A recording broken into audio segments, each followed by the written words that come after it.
Should you buy Far Cry 4 in 2022? Sorry if I lisp or anything. I got an ulcer on the bottom of my tongue, so there's not much I could do about it. It kills to make this video, but I'm going to do it anyway. It's been like 5 days. Hope you enjoy the video. Let's get into this. Far Cry 4 is very similar to Far Cry 3 in many different ways. It's built on the same foundation. It just has different maps, some different weapons, and a different story, along with various other side activities. The biggest changes tends to be the storyline, because obviously it's a different story. It's got nothing to do with Far Cry 3 whatsoever. I mean, there's one character, Agent Willis, that appears in the game for a very short amount of time, and he appears in Far Cry 5 as well, so it's kind of like their Nick Fury. But the biggest interesting part of Far Cry 4 is definitely its story, because it's very different from what they did with Far Cry 3.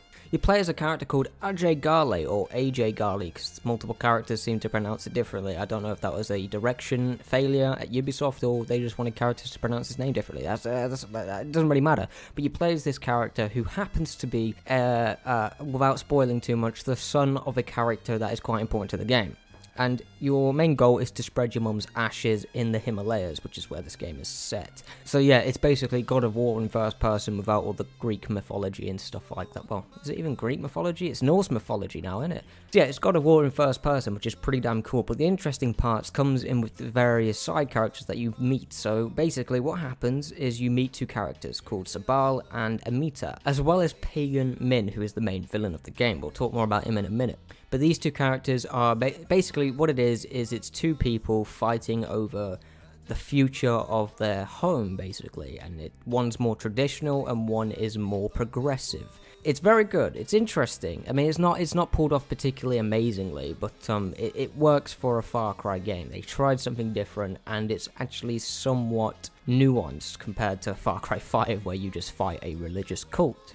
Another reason why that game is not very good, in my opinion. You also have Pagan Min, who is basically the leader of the two characters' homeland, and they see him as a dictator, which he is. He's a dictator, and you're tasked with taking him out, basically. Depending on how you play the game. At the start of the game, without saying too much, at the start of the game, you can get a very specific ending. It's funny. It's quite cool, and I wish Ubisoft did more stuff like that. So yeah, it's basically Far Cry 3 without the tropical islands, and you're set in the mountains, basically, and you've got different characters, and you got to learn about them, and then you shoot people. That's it. That's the story. Now, it's more layered than Far Cry 3 in a lot of ways, because obviously you've got different ideologies, you've got progressive, you've got traditional elements to it, you've got what are the flaws with traditional lifestyles, what's the flaws of progressive lifestyles, and you have to kind of figure out which one you side with more. The problem is with this story is one of the sides becomes pretty unbearable when it comes to supporting them, because, well, the character basically defends touching kids in a weird sense. So it's not particularly nuanced after that point. That happens about halfway through the game. I'm mentioning it. It's not really a spoiler, because you know, once it happens, you'll be like, what the fuck? What the fuck? But other than that, the story itself is pretty mediocre. Obviously, you spend a lot of your time in the open world, you go to mission, you learn a bit more about the characters, but eventually you just get, okay, come on, let's get on with this. I'm not really interested that much. The interesting part, after you figure out who you're going to side with, because it's pretty easy to choose, is Pagan Min. Unfortunately, he doesn't appear in the game very often, just like Far Cry 3 with Vass. Why they did the same thing again, I will never understand, because it's Troy Baker. Troy Baker is playing Pagan Min. Now, I know a lot of people are tired of Troy Baker. He's in pretty much everything, I get it. But he's still in the game. He's still in the game. You need to use him. You've paid for him, use him. And they barely used him. The most time you get with him is over the bloody radio, which is ridiculous. You get like 3 or 4 scenes with him, and the scenes he's in is really good. It's really good, and you know, I could actually see myself supporting the bloke if he wasn't a complete psychopath. But it's much more interesting than Far Cry 3 when it comes to villains, apart from Vass. Obviously, Vass is cooler, and you get to go into his mind and stuff like that. But Pagan is more. It's less about his mind, and it's more about the people around him, the way he's built this place to support him and only him, and the nuances behind who he protects and who he cares about and who he's willing to kill, etc, etc, etc. Without spoiling too much, The story itself is pretty good. It could be a lot better. It could be a lot better, but it's just not. It's just not. So yeah, let's talk about the gameplay real quick. So the gameplay is basically Far Cry 3, but there's some changes to it, pretty significant changes in a lot of ways. First big change is the health system. The health system is basically the same as Far Cry 3, except you definitely need syringes here. The max you can heal without syringes is 2 health bars, and you have like 6, so it's quite important to use the syringes, which pissed me off, but it is what it is. So you definitely need that. There's also new skills, so you can get a new takedown where you jump into another guy's vehicle, stab his mate, grab the car wheel, kick him out, drive away.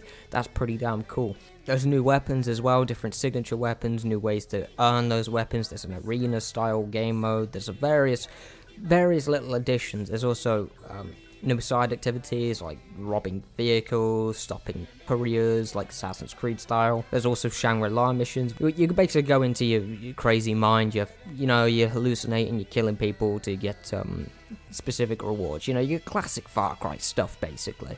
There's also missions in the mountains, so you can go all the way to the top of the mountains. You can't go there in the open world. You can't do that. These are very set, specific missions in the mountains, but you can go up there, you can do a couple missions. It's pretty cool. Definitely different from Far Cry, and that was pretty interesting. But other than that, the actual gameplay loop itself is very, very, very, very similar.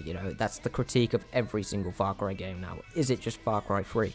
And yeah, it is. It's definitely just Far Cry 3. There's not much else to it. You got a couple new weapons, but the AI is exactly the same. They're still really stupid. You can easily take them out. Except the one caveat I'll give with that is that the AI seems to have like laser vision in this one. Far Cry 3, you could see it occasionally, but Far Cry 4, mate, if you walk within 100 meters of someone and you're stealthing and you're in a bush, they'll still see you. They'll still see you. You'll see the little indicator and you'll be like, what the fuck, how can he see me?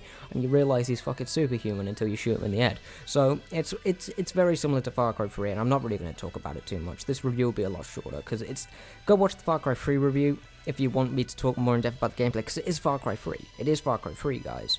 I'm not going to piss you about. It is. It's literally Far Cry 3 in the Himalayas. That may sound good to you. I thought it was pretty good. I like Far Cry 3, so I'm not going to complain too much, but it is the exact same. But yeah, other than that, nothing else really changed. There's no real good boss battles. They didn't change that from Far Cry 3. That's actually surprisingly good in the Far Cry 6 DLC. The boss battles in that's actually pretty good. But other than that, yeah, not much else to talk about, guys. I'm not going to waste your time. That's it. Do I think you should buy it in 2022? Actually, I do. I do think you should buy it. If you enjoy Far Cry 3, buy Far Cry 4. If you haven't played Far Cry 3 and you don't want to play Far Cry 3 and you want to play Far Cry 4, play Far Cry 4. It's good. It's a good game. It's just Far Cry 3. That's the biggest issue with it. It's good. Don't buy it for full price. I don't think it's ever full price anymore. Buy it on sale for like 10 quid or something. It's not a major expensive game anymore. So other than that, yeah. If you've made it this far, join the Discord down below. I'd really appreciate it. And maybe even subscribe. I'd really love that. Thank you guys for watching. Appreciate it.